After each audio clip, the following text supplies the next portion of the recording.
હું રવિ ચૌહાણ આ યુટ્યુબ ચેનલમાં આપ સૌનું હાર્દિક સ્વાગત કરું છું। તો મિત્રો આપણે આજના વિડીયોની શરૂઆત કરીએ એની પહેલા જો તમે અમારી આ ચેનલને સબસ્ક્રાઇબ ના કરી હોય તો ફટાફટ સબસ્ક્રાઇબ કરી લ્યો। બાજુમાં પર બેલ આઇકન ઉપર ક્લિક કરો જેથી તમને સમયસર સારી જે કંઈ માહિતી છે એ મળતી રહે। મિત્રો આઈસીએલ કંપનીએ જે કોઈ પણ પાકની અંદર અવસ્થા મુજબ ઉપરથી સ્પ્રે કરવાના જે કઈ ગ્રેડની ન્યુટ્રીવન સિરીઝ વિકસાવેલી છે એમાંના બીજા નંબરનો ગ્રેડ એટલે કે બૂસ્ટ કરવું, નામ ઉપરથી જ ખબર પડે આજે આપણે એની વાત કરવાની છે। આગળના વિડીયોની અંદર આપણે પહેલા નંબરનો જે ગ્રેડ હતો વૃદ્ધિ અને વિકાસ માટે સ્ટાર્ટર એની વાત કરી હતી। તો મિત્રો બૂસ્ટર જે ગ્રેડ છે એની વાત કરીએ તો એની અંદર 8, 16, 39 એનપીકે કન્ટેન્ટ રહેલું છે, 8% નાઇટ્રોજન છે, 16% ફોસ્ફરસ છે અને 39% જેટલો પોટાશ રહેલો છે। સાથે સાથે 5 માઇક્રોન્યુટ્રિયન્ટ ચિલેટેડ ફોર્મમાં છે જેમાં ઝિંક, ફેરસ, મેંગેનીઝ, મોલિબ્ડેનમ અને કોપર જેવા માઇક્રોન્યુટ્રિયન્ટનો સમાવેશ થાય છે। મિત્રો આ ગ્રેડ પણ ઇઝરાયલમાં આવેલી બેન ગુરિયન વિશ્વવિદ્યાલયના વૈજ્ઞાનિકોએ વિકસાવેલી જે કંઈ 31 ટેકનોલોજી છે એના ઉપર જ આધારિત છે। આની અંદર પણ એનપીકે, માઇક્રોન્યુટ્રિયન્ટ, સ્ટીકર, સ્પ્રેડર, હ્યુમિક્ટન્ટ અને એડજ્યુવન્ટ ટેકનોલોજી તો રહેલા જ છે।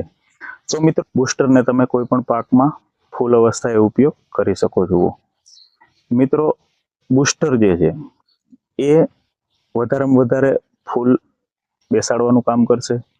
જે કાંઈ ફૂલ આવ્યા છે એનું વધારેમાં વધારે પાક અનુસાર ચીંડવામાં, પોપટામાં, દોડવામાં, ફ્રૂટમાં રૂપાંતરિત કરવાનું કામ કરશે।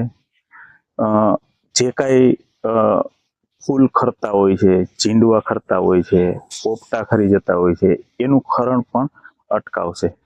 આ ગ્રેડની અંદર નાઇટ્રોજન અને પોટાશનો રેશિયો ખૂબ જ સારો છે જેથી છોડની અંદર પાણીનું લેવલ જાળવી રાખશે।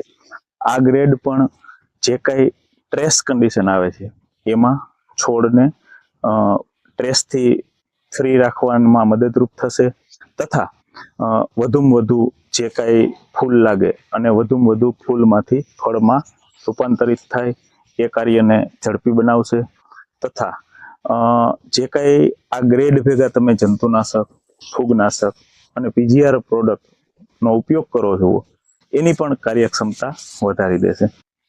તો મિત્રો બૂસ્ટર ગ્રેડને પણ તમે તમારા તલ, મગ, અડદ, કપાસ, મગફળી, સોયાબીન, લસણ, ડુંગળી કે અન્ય શાકભાજી પાકોમાં એક પંપની અંદર 100 થી 150 ગ્રામ નાખી અને સ્પ્રે કરી શકો છો તથા અન્ય કોઈ બાગાયતી પાકની અંદર ઉપયોગ કરવાનો હોય તો તેનું પ્રમાણ 2 થી 3 ગ્રામ 1 લીટર પાણીમાં રાખી અને સ્પ્રે કરી શકો છો અને સારામાં સારું રિઝલ્ટ મેળવી શકો છો। અસ્તુ।